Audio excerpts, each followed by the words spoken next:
तक इन लोगों को जाति प्रमाण पत्र नहीं मिला है। गार्जियन परेशान, माताएं परेशान, बहनें परेशान, बुजुर्ग परेशान, गार्जियन परेशान, सारे परेशान, समाज के सभी लोग परेशान हैं।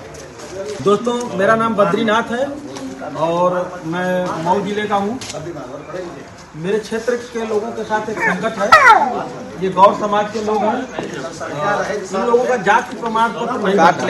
पुलिस की वैकेंसी का आखिरी दिन है 15 तारीख और अभी तक इन लोगों को जाति प्रमाण पत्र नहीं मिला है। गार्जियन परेशान, माताएं परेशान, बहनें परेशान, बुजुर्ग परेशान, गार्जियन परेशान, सारे परेशान, समाज के सभी लोग परेशान हैं। तो इस समाज की सुरक्षा के लिए सरकार क्या कदम उठा रही है, इसकी भी कोई जानकारी नहीं मिल पा रही है। तहसील जाने पर लेखपाल साहब कहते हैं कि ये कमी है, वो कमी है और नीचे का मात्रा गलत है, ऊपर का मात्रा गलत है। तहसील एसडीएम साहब से बात होती है तो वो बोलते हैं तहसीलदार साहब से इस मामले का हल होगा।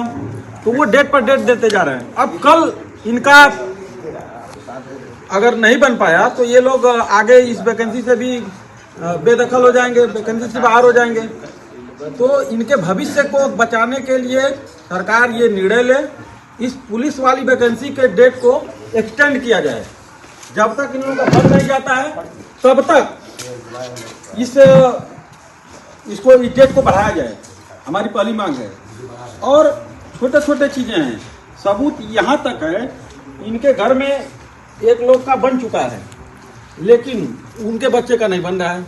ये प्रधान जी एसटी शेड्यूल ट्राइब्स का जब सीट था, एसटी आरक्षित सीट थी, तब ये ग्राम सभा के सरपंच बने थे। आज इनका भी नहीं बन रहा है। तो ये क्या पैरामीटर लाया गया है? देश के अन्य राज्यों में माला, मादिगा और ढेर सारे आईएएस ऑफिसर राजस्थान के ट्राइब्स क्लास से आते हैं, नाम नहीं लेना चाहिए, लेकिन उनका अवेयरनेस, एडमिनिस्ट्रेटिव अवेयरनेस इतना है कि उनके साथ कोई दिक्कत नहीं आती है। इस समाज के लोग पढ़ लिख के आगे नहीं जा पाए, इसलिए इस समाज की आवाज़ कोई उठा नहीं पा रहा है कायदे से। इस आवाज़ को उठाने का काम घोसी नव निर्माण मंच करेगा, हर गांव में आएगा और हर व्यक्ति की समस्या को उठाएगा और सरकार तक पहुंचाएगा और समाधान दिलाएगा। इन अधिकारियों को अपनी जिम्मेदारी समझनी होगी। अगर वो नहीं समझेंगे तो एक बड़े आंदोलन के लिए हम लोग तैयार हैं। आंदोलन किया जाएगा, धरना अनशन प्रदर्शन किया जाएगा और इनका हक दिलाया जाएगा तो दिलाया जाएगा। हम लोग मजदूरी करके बच्चों को पढ़ा लिखाते हैं और जात नहीं मिल रहा है कि कोई वजीफा मिले, आगे की कोई सुविधा मिले। बच्चे को लेकर के हम लोग बहुत परेशान हैं। भटिया के हैं, पोस्ट दुबारी, जिला मऊ। हम लोग का जात प्रमाण पत्र नहीं बन रहा।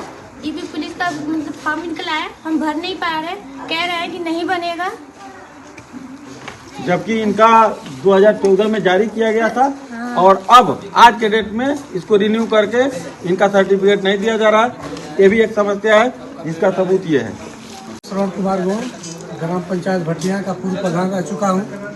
मैं सरकार से ये चाहता हूँ कि अगर सरकार के जो कर्मचारी हैं, लेखपाल, कनगो, तहसीलदार, ये कहते हैं कि यहाँ गुण नहीं पाई जाती। अगर गुण नहीं पाई जाती तो हमको चुनाव में हमारे यहाँ सुरक्षित सीट थी एसटी की, तो हम क्यों प्रधान हुए?